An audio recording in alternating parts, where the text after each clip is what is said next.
ప్రకాశం జిల్లాలో దారుణం చోటు చేసుకుంది. కనిగిరి బాలిక పాఠశాలలో మైనర్లను లైంగికంగా రంగారెడ్డి అనే ఉపాధ్యాయుడు వేధిస్తున్నాడు. ఇలా 6 పిల్లల పట్ల అసభ్యంగా ప్రవర్తించాడని తేలింది. ఇంట్లో చెప్తే కొడతానని ఉపాధ్యాయుడు పిల్లలను బెదిరించడంతో ఈ ఘటన ఆలస్యంగా వెలుగులోకి వచ్చింది. దీనిపై ఎంఈఓకు ఫిర్యాదు చేసినా ఉపాధ్యాయుడిపైన ఎలాంటి చర్యలు తీసుకోకపోవడంతో కఠిన చర్యలు తీసుకోవాలని డిమాండ్ చేస్తూ తల్లిదండ్రులు నిరసనకు దిగారు.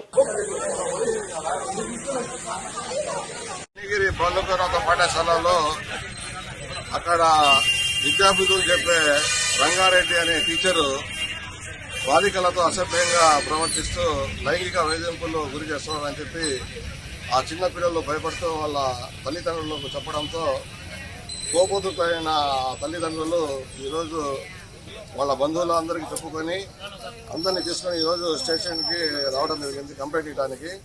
ఇతను గత 10 రోజులుగా ఇలాగే దాదాపుగా 5-6 పిల్లలను లైంగికంగా వేధిస్తున్నాడని చెప్పి మీరు ఇంట్లో ఏదైనా సరే చెప్తే మీ మీద తగు చర్యలు తీసుకుంటాను, మీకు స్కూల్కి రానియను, మీకు టీసీకి పంపుతాను, అట్లా రకరకాలుగా వేధిస్తున్నాడని చెప్పి ఆ పిల్లలు భయపడి తల్లిదండ్రులకు ఇంతకాలం చెప్పుకోలేకపోయారు.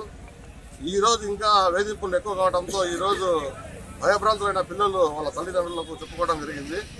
దాని మీద తగు చర్యలు, కఠినమైన చర్యలు తీసుకోవాలని, ఇటువంటి కీచక ఉపాధ్యాయుల మీద ప్రభుత్వం ఉక్కు పాదంతో వీళ్ళ మీద శిక్షలు అమలయ్యేటట్టు మంచి సెక్షన్లు పెట్టి కేసులు నమోదు చేయాలని ఈరోజు అన్ని సంఘాల వారు కోరుకుంటున్నారు.